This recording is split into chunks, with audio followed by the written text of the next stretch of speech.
आज गीता के 18वें और अंतिम अध्याय को हम पढ़ेंगे। कल 17वें अध्याय में हमने 3 प्रकार के यज्ञ, 3 प्रकार के तप, 3 प्रकार के दान, ओम तत्सत की व्याख्या और ये सभी बातों को बहुत अच्छी प्रकार से हमने समझ लिया, जान लिया। अब अंतिम अध्याय, किसी भी ग्रंथ का जो अंतिम भाग होते हैं वो भागों से ही हमें अपने जीवन में प्रारंभ को करना चाहिए। अर्थात क्योंकि अंतिम भाग हमारे स्मरण में रहते, याद में रहते हैं और उसके द्वारा ही हम अपने जीवन को उन्नति बना सकते हैं। तो आज 18वां अध्याय यह विशेष महत्वपूर्ण और अंतिम अध्याय है। कल से हम महर्षि पतंजलि द्वारा जो योग दर्शन है, उस योग दर्शन के एक भाग अष्टांग योग को हम कल से प्रारंभ करेंगे। अष्टांग योग के बारे में आपने बहुत सुना होगा कि अष्टांग योग है, और ये अष्टांग योग जो है यम, नियम, आसन, प्राणायाम, प्रत्याहार, धारणा, ध्यान और समाधि, ये योग के 8 अंग बताए गए थे। और ये 8 अंग जो है उपासना के लिए, यानी कि उपासना है नहीं, ईश्वर की उपासना में हमें कैसे कैसे चलना है, इन सब का वर्णन है। तो निश्चित रूप से जो भी हम प्रार्थना नित्य प्रति करते हैं वो अष्टांग योग के इन जो है वीडियो के माध्यम से आप कल से प्रत्येक दिन प्राप्त कर सकते हैं। 18वां अध्याय मोक्ष संन्यास योग का है और इसके अंदर 78 श्लोक है, 78। अर्जुन ने क्या कहा इस अध्याय के प्रारंभ में कि मैं संन्यास और त्याग के तत्व को पृथक पृथक जानना चाहता हूं। अब एक बात तो कही कि संन्यास, और एक बात कही कि जो है वो त्याग। तो संन्यास और त्याग, त्याग को संन्यास नहीं कह सकते, ना संन्यास को त्याग कह सकते हैं। तो ये क्या है, इसको मैं अलग अलग जानना चाहता हूँ। यहाँ पर ये प्रश्न योगीराज श्री कृष्ण ने से अर्जुन ने किया है, और योगीराज श्री कृष्ण उत्तर देते हैं कि जो काम्य कर्मों के त्याग को संन्यास समझते तथा दूसरे विचारशील पुरुष सब कर्मों के फल के त्याग को त्याग कहते हैं। जो भी सन्यासी हैं सोचते हैं कि काम्य कर्म यानी करने वाले कर्मों का त्याग करना है, और जो साधारण व्यक्ति हो सभी प्रकार के कामों का त्याग जो करने का विचार करता है तो वो त्याग को समझता है।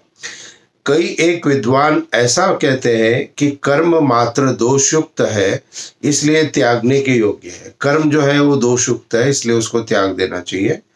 दूसरे विद्वान यह कहते हैं कि यज्ञ, दान और तपरूप कर्म त्यागने योग्य नहीं है। ये जो 3 है कर्म जो हम सभी करते हैं, यज्ञ, दान और तप। तप का अर्थ है कि भिन्न भिन्न परिस्थितियों के अंदर अपनी इंद्रियों को नियंत्रण में रखना। संन्यास और त्याग, इन दोनों में से पहले त्याग के विषय में तू मेरा निश्चय सुन, क्योंकि त्याग सात्विक, राजस, तामस 3 प्रकार से कहा गया। तो त्याग के लिए भी 3 प्रकार के त्याग कहे गए, सत्व, सत, तम और रजस। तो ये सात्विक त्याग, राजस त्याग और तामस त्याग क्या है, इसको योगीराज श्री कृष्ण ने अब अर्जुन को कहा कि अब मैं इसका वर्णन करूंगा। तो श्लोक संख्या 4 में इस बात को कहा गया है। अब 5 से प्रारंभ किया है कि यज्ञ दान तप कर्म न त्याज्यम कर्म में तत्, कि यह जो यज्ञ दान और तपरूप कर्म त्याग करने के योग्य नहीं है, इसलिए वह अवश्य कर्तव्य है, क्योंकि यज्ञ दान और तप ये तीनों ही कर्म बुद्धिमान पुरुषों को पवित्र करने वाले हैं।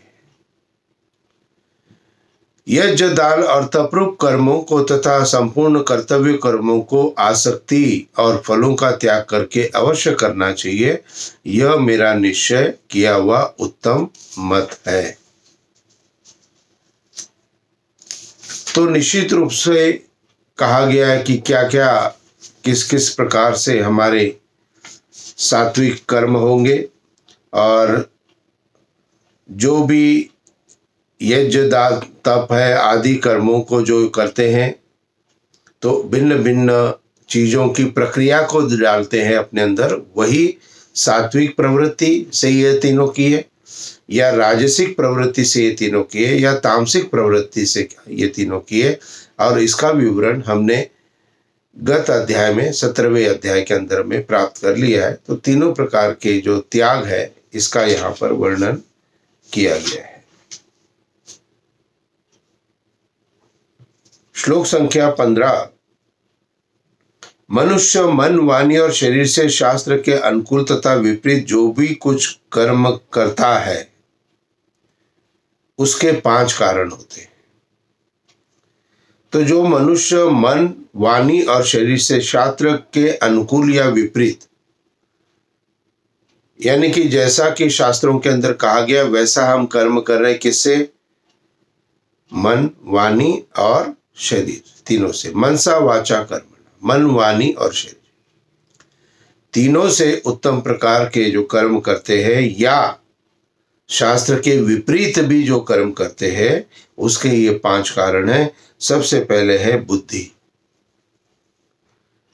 शुद्ध बुद्धि पवित्रता के कर्म को करेंगे, और अपवित्र कर्म जो हो जाएगा वो अपवित्र बुद्धि से होगा। बुद्धि का कार्य क्या है? बुद्धि का कार्य निश्चय करना। जो भी चीज आप मन में विचार आता है आत्मा में, उसका निश्चय बुद्धि करती है कि ये करना है या नहीं करना है।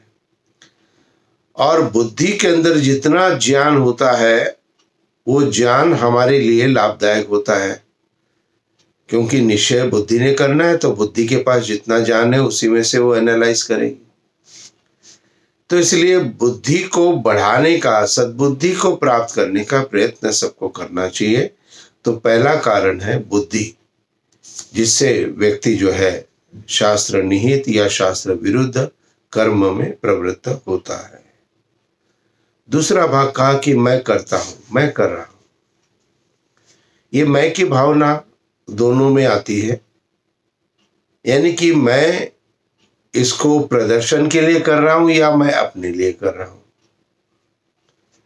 अब जो व्यक्ति अपने लिए ये कर्म करेंगे, यज्ञ दान और तप, वो कभी उसका प्रदर्शन नहीं करेंगे।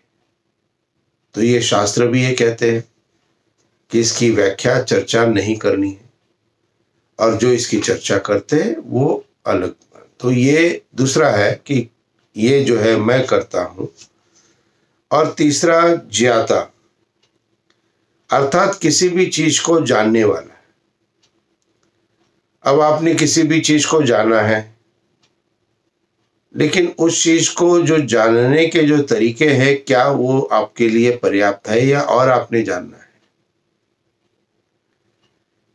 तो जितनी हमारे अंदर उत्सुकता रहती है, उस उत्सुकता के कारण हम और अधिक और अधिक और अधिक जानने का प्रयत्न करते हैं। जैसे उदाहरण के लिए, साधारणतः एक मनुष्य एक वृक्ष को देखता है और उस वृक्ष के अंदर पत्तों को देखता है, लेकिन जो अधिक और उसके अंदर जानने वाला जो जाता है, जो जानना चाहता है और अधिक, वह बॉटनी का स्टूडेंट होता है। वो केवल पत्ते को पत्ते के रूप में नहीं देखता है, वृक्ष को वृक्ष के रूप में नहीं देखता है। अपितु उसके अंदर की जो संरचना है उसको भी वो प्राप्त करता है।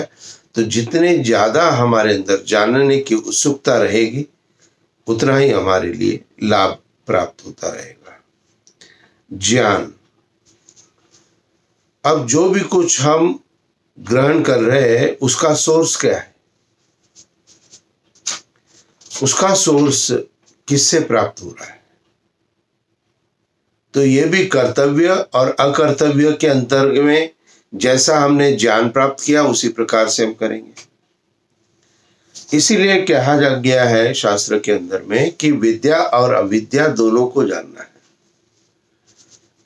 विद्या च विद्या च, विद्या और अविद्या दोनों को जानना है, अर्थात मुझे विद्या को भी जानना है और अविद्या को भी जानना है। क्यों? आप कहेंगे विद्या को ही जाने हम, अविद्या को नहीं जाने।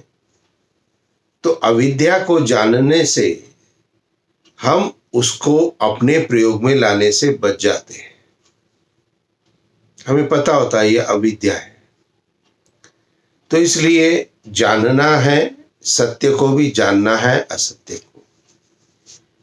तो यहां पर यह कहा गया कि ज्ञान भी आपके लिए सही और गलत दिशा में जाने के लिए एक महत्वपूर्ण तत्व है। इसलिए ज्ञान प्राप्ति का जो हमारा उद्देश्य है वो हमारा बढ़ता रहना चाहिए।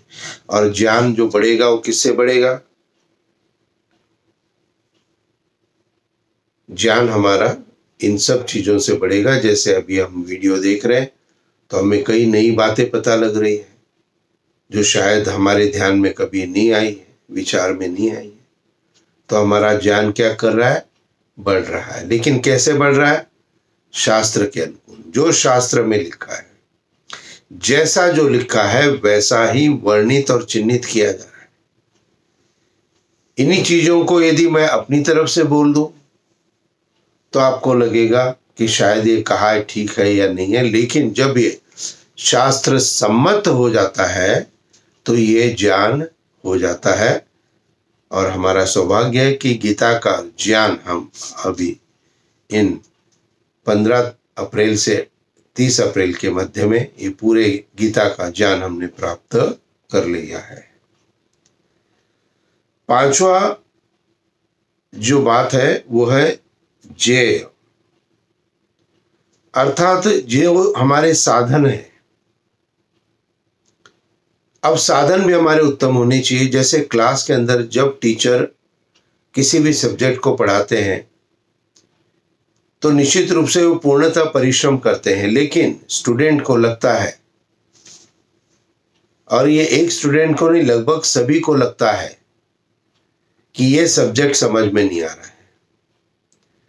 तो किसी को मैथ्स बहुत ज़्यादा समझ में आ गई क्योंकि उसका टीचर बहुत अच्छा था जो अच्छी प्रकार से उसको समझा रहा था, और किसी को इंग्लिश समझ में नहीं आ रही है, अंग्रेजी समझ में नहीं आ रही क्योंकि अंग्रेजी का या किसी भी अन्य विषय का जो भी अध्यापक है वो उसकी प्रक्रिया थोड़ी सी उस प्रकार से नहीं है जिससे बच्चे विद्यार्थी समझ सके। अब बैठे तो हैं लेकिन समझाने वाला कौन है? तो जिससे जाना जाता है वो आपके लिए साधन होता है। और ये साधन क्या है? ये साधन ये हमारे ग्रंथ है, वेद है, उपनिषद है, गीता है, सत्यार्थ प्रकाश है। तो ये जितने भी हमारे आर्ष ग्रंथ है, प्रामाणिक ग्रंथ है, इन ग्रंथों से हमें ये साधन के रूप में इसको करना है। और हम किसी भी ग्रंथ को पढ़ते हैं, मान लीजिए आपने सत्यार्थ प्रकाश खोली और कोई भी पृष्ठ आपको खुल गया और उस पृष्ठ के अंदर आपने पढ़ा कि पति और पत्नी को नित्य प्रति प्रातःकाल उठ के एक दूसरे को नमस्ते करना है। अभी क्या हो गया? शास्त्र सत्यार्थ प्रकाश आपके लिए साधन हो गया, और उस साधन से जो प्राप्त हो गया वो आपने अपने जीवन में धारण कर लिया और उन्नति हो गई। या साधन होते हैं जो बताने वाले भी है, उपदेशक है, प्रवचन करता है, ये भी आपके लिए एक साधन है। तो उत्तम साधनों से हम उन सभी चीजों को प्राप्त करने का प्रयत्न करें। तो यहाँ शास्त्र विहित और शास्त्र से अलग जो भी कर्म करते हैं, इन कर्मों का जो कारण है ये कॉमन है दोनों के अंदर। और ये 5 कारण क्या है?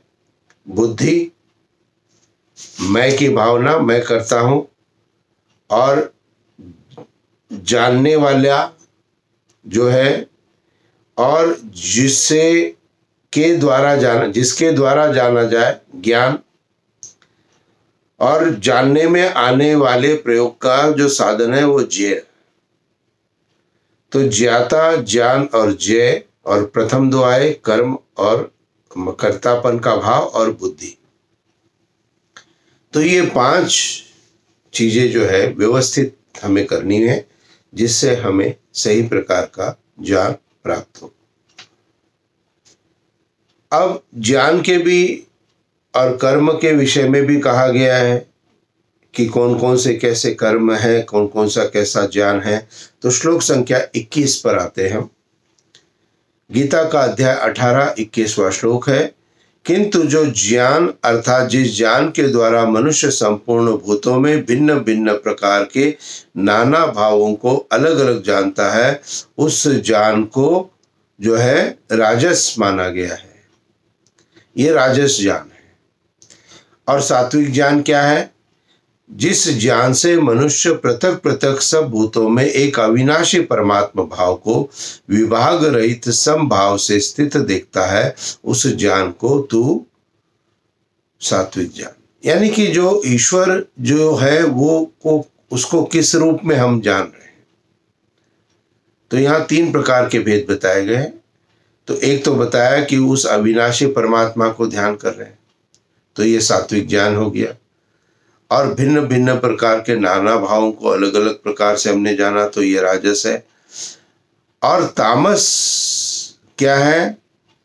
कि जो ज्ञान एक कार्य रूप शरीर में संपूर्ण सदृश अशक्त है, तथा जो बिना ज्ञान वाला तात्विक अर्थ से रहित और तुच्छ है, वह तामस का है। जिसका कोई प्रमाण नहीं, जिसका कोई सिद्धांत हम सिद्ध नहीं कर सकते, जो प्रामाणिक नहीं, जो हमारे ग्रंथों के अंदर नहीं है, ऐसे ज्ञान से भी किसी के द्वारा कहे हुए, किसी के द्वारा प्रक्रिया बताई हुई, ये प्रक्रिया भिन्न भिन्न प्रकार की हो सकती है। तो ये जो है हो सकता है गलत ज्ञान हम प्राप्त करके अपने जीवन के कई वर्ष हम व्यर्थ कर दें। पहले ऐसे करते थे, उसके बाद जब ज्ञान प्राप्त, अरे इसको और भी अच्छे ढंग से कर सकते थे, तो पहले ही उसको प्राप्त करने का प्रयत्न करो। इसलिए ज्ञान को निरंतर और अधिक सही प्रकार से प्राप्त करना है। ये तीनों प्रकार की बातें हमसे कही जाती है। और भी अधिक इसका विश्लेषण दिया है, इसको आप पढ़ेंगे। श्लोक संख्या 28, 29, 30 तक जो है ये सभी प्रकार के सात्विक ज्ञान, तामसिक ज्ञान और राजसिक ज्ञान, तीनों प्रकार के ज्ञान का विश्लेषण किया है। तो इसको आप अधिक पढ़ें। और सात्विक ज्ञान के जो अन्य भाग जो बताए गए हैं उसको मैं आपके लिए पढ़ देता हूँ। तो जो काम शास्त्र विधि से नियत किया हुआ और कर्तापन के अभिमान से रहित हो तथा फल का न चाहने वाला पुरुष द्वारा बिना राग द्वेष के किया गया है, ये सभी सात्विक ज्ञान की मैं चर्चा कर रहा हूं। श्लोक संख्या 26। जो कर्ता संग रहित, अहंकार के वचन न बोलने वाला, धैर्य और उत्साह से युक्त, कार्य के सिद्ध होने और न होने में हर्ष विषाद विकारों से रहित, वह सात्विक ज्ञान कहा है। तो यहां पर जो सात्विक, रासिक, तामसिक तीनों प्रकार के ज्ञान की प्रवृत्ति को बताया है श्लोक संख्या 29 तक। तो इसको आप आवश्यक रूप से गीता में पढ़ें और समझने का प्रयत्न करें। मैं गीता प्रेस गोरखपुर की यह गीता का प्रयोग कर रहा हूं, जैसा मैं पहले भी आपको बता चुका हूं। बहुत सरल है, इसका जो संक्षिप्त अर्थ जो श्लोक के बाद हिंदी में दिया गया है, ये भी बड़ा सरल दिया है। और अधिक व्याख्याएं देखने के लिए अन्य गीता के जो भाष्य है उनको देखा जा सकता है। लेकिन मेरा अपना व्यक्तिगत विचार ये है कि यदि आप श्लोक को देखें और श्लोक के नीचे लिखे हुए अर्थ को ही पढ़ लें, केवल मात्र, जैसा हमने इस पूरे गीता ज्ञान में किया है, और प्रत्येक अर्थ को आपको ये लगा होगा अरे ये तो बहुत सरल है, ये सरलता से समझ में आ सकता है, तो पूर्णतः डायरेक्ट टू द पॉइंट प्राप्त करने का प्रयत्न आपको जीवन में करना चाहिए। अब जहां बुद्धि की भी चर्चा इसके अंदर में की थी, तो 3 प्रकार की बुद्धि का भी विश्लेषण किया है। सात्विक बुद्धि कौन सी है कि हे पार्थ, जो बुद्धि प्रवृत्ति मार्ग और निवृत्ति मार्ग को, कर्तव्य अकर्तव्य को, भय और अभय को, बंधन और मोक्ष को यथार्थ से तात्पर्य है जो जैसा है वैसा जानते ही है, वह बुद्धि सात्विक है। अब यहाँ पर प्रवृत्ति मार्ग और निवृत्ति मार्ग के लिए कहा गया है। तो प्रवृत्ति मार्ग क्या है? तो लिखा है कि गृहस्थ में रहते हुए फल और आसक्ति को त्याग कर केवल लोक शिक्षा के द्वारा जो ज्ञान प्राप्त करता है, किया जाता है शास्त्र के माध्यम से, वह जो है प्रवृत्ति मार्ग है। और निवृत्ति मार्ग क्या है? देह का अभिमान त्याग कर केवल सच्चिदानंद परमात्मा में एक भाव से स्थिर होकर के प्राप्त करना, ये निवृत्ति मार्ग है। तो यथावत जैसा हम करें, तो सात्विक बुद्धि हमारी हो, जो जैसा है उसको वैसा माने, वो है हमारे प्रवृत्ति और निवृत्ति मार्ग को यथावत जानना, सत्य के पथ पर चलना। तो जो बुद्धि प्रवृत्ति मार्ग और निवृत्ति मार्ग अर्थात सत्य के और कर्तव्य अकर्तव्य को, भय और अभय को, और बंधन और मोक्ष को यथावत जानता है, वह सात्विक बुद्धि है। यथावत, जो जैसा है वैसा ही जानना। तो राजसी बुद्धि, श्लोक संख्या 31। सात्विक बुद्धि का जो अर्थ दिया है श्लोक संख्या 30 में दिया है, और 31 में राजसी बुद्धि कौन सी होती है? मनुष्य जिस बुद्धि के द्वारा धर्म और अधर्म को तथा कर्तव्य अकर्तव्य को भी यथार्थ नहीं जानता है, वह बुद्धि राजसी है। अब ऊपर की बातें जितनी थी उसको यथार्थ जानना, जैसा है वैसा, और जैसा है या नहीं है उसको यथार्थ नहीं जाने बिना निश्चय करना, वो राजसी बुद्धि है। और तामसिक बुद्धि कौन सी है? तो श्लोक संख्या 32 कि जो तमोगुण से घिरी हुई बुद्धि अधर्म को भी यह धर्म ऐसा मान लेती है तथा इसी प्रकार अन्य पूर्ण पदार्थों को भी विपरीत मान लेती है, वह बुद्धि तामसी है। तो तामसिक बुद्धि कौन सी है? वह बुद्धि तामसिक है कि जो कि विपरीत मानती है, यानी कि यहां पर सत्य को जानना सात्विक है और सत्य को असत्य बोलना। तो बहुत सी चीजें हमें इन प्रैक्टिकल अपनी बुद्धि के द्वारा निर्णय करना है और सत्य के मार्ग पर चलना है। और जो भी व्यक्ति सत्य के मार्ग पर ही चलता है वह सात्विक बुद्धि को प्राप्त करता है, और जो सत्य मार्ग पर न चलते हुए कभी सत्य कभी असत्य, वो राजसिक, और जो हमेशा ही गलत बातों पे चलता है वो तामसिक। तो आप विचार करें कि हमें सत्य के मार्ग पर चलना है, यानी कि अपने कर्तव्य कर्मों में जो है वो निश्चित रूप से हमें उन चीजों को प्राप्त करना है जो सत्य से परिपूर्ण है। और सत्य की एक डेफिनेशन जो मैंने सत्यार्थ प्रकाश की भूमिका यानी कि प्रथम समोल्लास जब प्रारंभ किया था, उस समय ही मेरे वीडियो जो है सत्यार्थ प्रकाश का प्रथम समोल्लास में आप सुन लीजिएगा कि सत्य की जो डेफिनेशन क्या दी है। देखिए, कई बार हम जीवन में सत्य क्या है असत्य क्या है इसको नहीं जान सकते। तो सत्य की एक डेफिनेशन एक लाइन के अंदर दी गई है कि जो जैसा है उसको वैसा ही लिखना, कहना और मानना सत्य कहता है।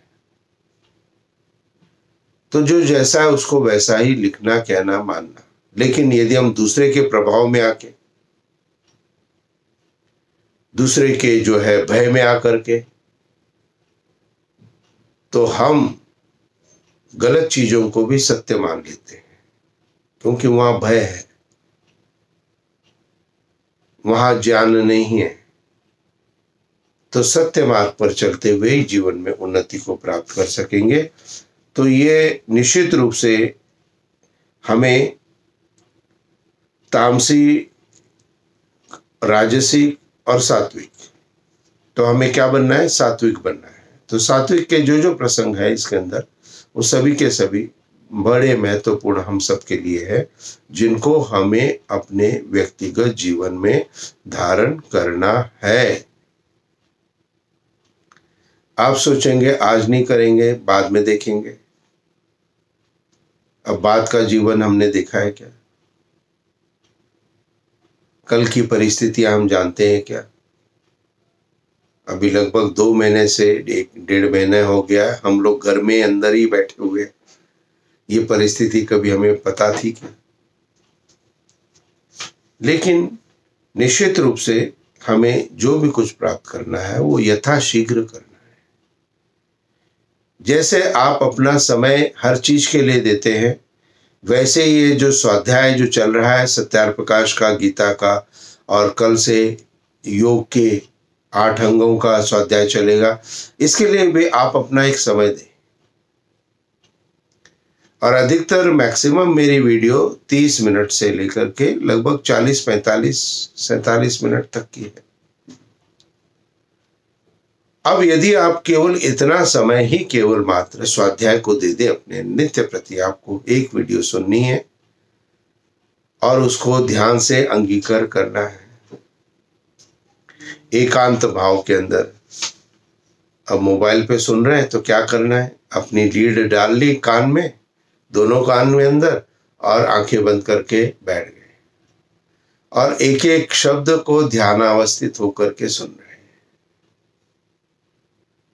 परिवार में प्रभाव डालना है तो इसी वीडियो क्लिप को टीवी के अंदर में चला दी, सुबह सुबह आवाज बहुत धीरे रखी, और वो एक वातावरण के अंदर में वो सारी के सारी जो ज्ञान है वो प्रसार हो रहा है। तो वो कई प्रकार से हम जो है ज्ञान को प्राप्त कर सकते हैं, लेकिन इसके लिए हमें समय निकालना चाहिए। जिन बातों को मैं आपको समझा रहा हूं, उन बातों को मुझे समझने में 20 वर्ष शायद लग गए होंगे, क्योंकि अब 65 वर्ष की उम्र पूर्ण हो गई है। इतने वर्षों की तपस्या को, ज्ञान को मैं सरल रूप में आपको बता रहा हूं, तो आपके लिए तो बहुत सुविधा हो गई। आपके वो 20 वर्ष आपको खोज नहीं करने पड़े कि गीता के अंदर क्या है। बहुत से लोगों ने मुझे कहा, आचार्य जी आकर के घर में गीता को पढ़ाइए, हम पढ़ना चाहते हैं। सत्यार्थ प्रकाश की क्लासेस भी बहुत अधिक जगह पर हमने ली है और लगभग मैक्सिमम 60-65 लोगों की उपस्थिति 6 दिन तक रही। 2 घंटे प्रतिदिन की कक्षा मेरी होती रही। लेकिन अब जो ये माध्यम जो वीडियो का है वो अधिक सुविधाजनक आप लोगों के लिए हो गया। आपको कहीं तैयार होके जाना नहीं है, आपको अपनी सुविधा से, अपने समय से इन सभी वीडियो को ध्यान से सुनना है। और जहां मैं बात चली है, प्रसंग चली है, तो मैं आवश्यक रूप से कहूंगा सब्सक्राइब भी जरूर करें। यह आपके अपने लाभ के लिए है। सब्सक्राइब करने से क्या होगा कि जैसे ही मैं कोई भी वीडियो अपलोड करूंगा, उस वीडियो का नोटिफिकेशन और वो वीडियो आपके यूट्यूब में आपको सामने नजर आएगा। फिर आपको बार बार सर्च पे जाने की जरूरत नहीं है। अधिकतर लोगों ने मुझे इसको प्रश्न किया था कि आचार्य जी, हमने आचार्य इंद्रदेव डाल दिया, नहीं आ रहा है। तो आचार्य इंद्रदेव सत्यनिष्ठ पूरा डालिए यूट्यूब में, और स्पेलिंग भी आपकी सही होनी चाहिए। तो जब पूरा डालेंगे तो आपके पास में सारे वीडियो मेरे आ जाएंगे। तो ये जानकारी थोड़ी मैंने आपको दी है, वो इसीलिए दी है कि हमारी बुद्धि अच्छी बने, हमारे कर्म अच्छे हो, सात्विकता की तरफ हम जाएं, और इस प्रयास को आप सार्थक बनाने का प्रयत्न आवश्यक रूप से करें। निश्चित रूप से यह जो अंतिम है, इसके लिए कहा गया है कि 40वें श्लोक में कि पृथ्वी में या आकाश में अथवा देवताओं में तथा इसके सिवा और कहीं भी ऐसा कोई सत्व नहीं है जो प्रकृति से इन उत्पन्न 3 गुणों से रहित हो। संसार की कोई भी वस्तु पदार्थ ऐसे नहीं है जो कि सत्व, तम और रज गुण से रहित है। हम सब के अंदर सतोगुण भी है, हम सब के अंदर रजोगुण भी है, हम सब के अंदर तमोगुण भी है। और जिस समय तमोगुण प्रबल हो गया, उस समय एक अच्छा व्यक्ति भी बुरा बन गया था। वो उसके गुण के कारण है, तम गुण, रजोगुण और सात्विक गुण। तो गीता के 18 अध्याय के अंदर में पूरा यदि हम शिक्षित होना चाहते हैं तो निश्चित रूप से थोड़ी सी समरी यदि हम देखें इसको पूरे 18 अध्याय की, तो हमें दिखाई देता है कि ये 18 पूरे के पूरे अध्याय जो भी है, ये 18 अध्याय में उस निराकार परमात्मा की उपासना का एक लक्ष्य हमें दिया है। अविनाशी परमात्मा शब्द बार बार योगीराज श्री कृष्ण ने प्रयुक्त किया है। उसको कैसे हम प्राप्त करेंगे, उसके साधन भी बता दिए। ओम ईश्वर का नाम है। ओम के द्वारा, ओम के उच्चारण से, ओम के द्वारा ईश्वर का ध्यान करने की प्रवृत्ति भी बताई गई है। ओम। अनेकों प्रकार के यज्ञ का भी वर्णन दूसरे और तीसरे अध्याय में प्राप्त हुआ था आपको। और तीसरे अध्याय के 15वें श्लोक के अंतिम लाइन महत्वपूर्ण है। तस्माद सर्वगतम ब्रह्म नित्यम यज्ञ प्रतिष्ठितम, वह परमात्मा हमेशा यज्ञ में प्रतिष्ठित है। तो यज्ञ करने की भी प्रेरणा प्राप्त हुई हमें। तो निराकार परमात्मा ओम का माध्यम, और उस माध्यम के द्वारा जो भी कुछ हम अपने जीवन में यज्ञ को भी महत्व दें, और यज्ञ भी हमारे जीवन का आवश्यक अंग हो। यज्ञ के अनेकों प्रकार हैं, प्रत्येक कर्म भी स्वतः यज्ञ है। ये अनेकों प्रकार के यज्ञों का वर्णन गीता के दूसरे और तीसरे अध्याय में किया गया है। 5 प्रकार के मुख्य यज्ञ प्रत्येक गृहस्थ को करने हैं, ये शास्त्र में वेद के अंदर बताया गया था। ये 5 प्रकार के यज्ञ है, उनको हम ब्रह्म यज्ञ, देव यज्ञ, पितृ यज्ञ, बलिवेश्वर देव यज्ञ और अतिथि यज्ञ के बारे में जानते हैं। और गीता के अंदर में सत्व रजतम की विस्तृत व्याख्या की है। अध्याय 14 से 18 तक सत्व रजतम के ऊपर विश्लेषण दिया गया है। अनेकों प्रकार की बुद्धि, अनेकों प्रकार के कर्म, अनेकों प्रकार के आचरण, अनेकों प्रकार के कर्म जो सात्विक भी हो सकते हैं, तामसिक भी हो सकते हैं, रासिक भी हो सकते हैं। तो ये सत्व तम रज त्रिगुणात्मक जो प्रकृति है हम सब के अंदर है, तो इसमें सत्व गुण को ऊपर बढ़ाना है। रजोगुण तमोगुण है, उसका भी विश्लेषण करना है और उसको भी अपने जीवन से बाहर करना है।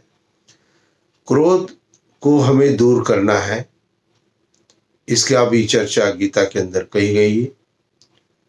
और क्रोध उत्पन्न क्यों होता है, इसका भी विश्लेषण दिया गया है। ध्यायतो विषानुपुंस संगस्तेषु उपजायते, संगात संजायते कामा, कामात क्रोधो विजायते। किसी भी चीज का ध्यायतो विषानुपुंस, कि हम किसी भी बात का बार बार ध्यान करते हैं। मैंने किसी को कुछ कहा, उस बात का मैंने बार बार ध्यान किया कि इसने नहीं माना है, उसको मैंने बार बार ध्यान किया। ध्यायतो विषानुपुंस संगस्तेषु उपजायते, उस बात को हम अपने मन को लगा लेते हैं कि मेरा कहना नहीं मान रहा है। कामात संजायते कामा, संगात संजायते कामा, कामात क्रोधो अभिजायते। और संग दोष लगने से अंदर एक कामना उत्पन्न होती है, इच्छा उत्पन्न होती है कि कैसे नहीं माना मेरा, कैसे नहीं सुन रहा है, इसको सुनना चाहिए। और ये सुनने चाहिए, ये इच्छा ही क्रोध को उत्पन्न करती है। और क्रोध अत्यधिक किया हुआ हानिकारक है। संतुलित क्रोध उत्तम है, इसको ध्यान में भी रखना है। तो क्रोध हमारे जीवन में उत्पन्न न हो, उसके लिए हमें अपनी उस इच्छा को त्याग करना पड़ेगा। तो बहुत सुंदर प्रसंग से हम आज इस गीता के 18 अध्याय को योगीराज श्री कृष्ण महान अलौकिक दिव्यता अनुपम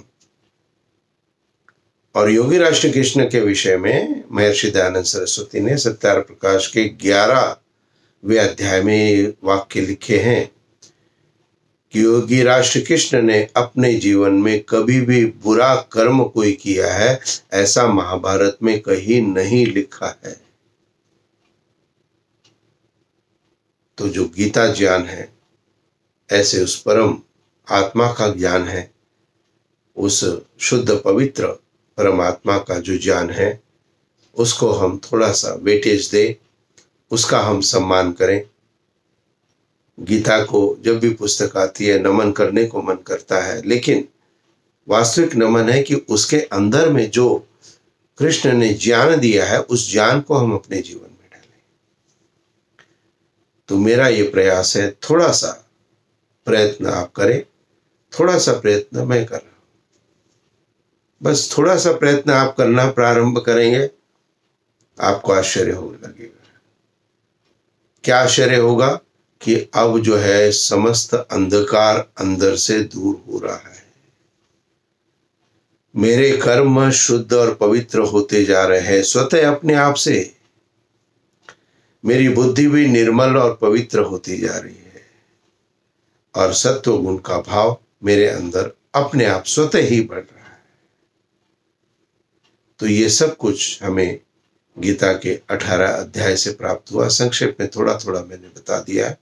आशा करता हूं इन 18 वीडियो जो मेरे हैं, 16 वीडियो 15 तारीख से लेकर के 30 तारीख तक 16 वीडियो, 2 दिन मैंने 2 अध्याय को भी दिया है जिसके कि श्लोक कम थे। तो ये 15 अप्रैल से 30 अप्रैल तक जो है ये गीता के 18 अध्याय हैं। और इससे पहले 1 अप्रैल से 14 अप्रैल तक सत्यार्थ प्रकाश के मेरे वीडियो उपलब्ध है। आप उसको प्राप्त करने का प्रयत्न करें। आपके लिए ईश्वर से प्रार्थना करता हूं कि आप सपरिवार बहुत आनंदमय, सुखमय, मंगलमय जीवन आपका हो। प्रभु से ऐसी प्रार्थना, अर्चना और याचना करता हूं। इति ओम शांति। ओम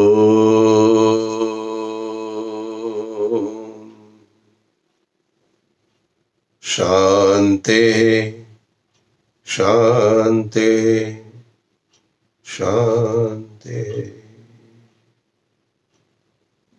नमस्ते जी।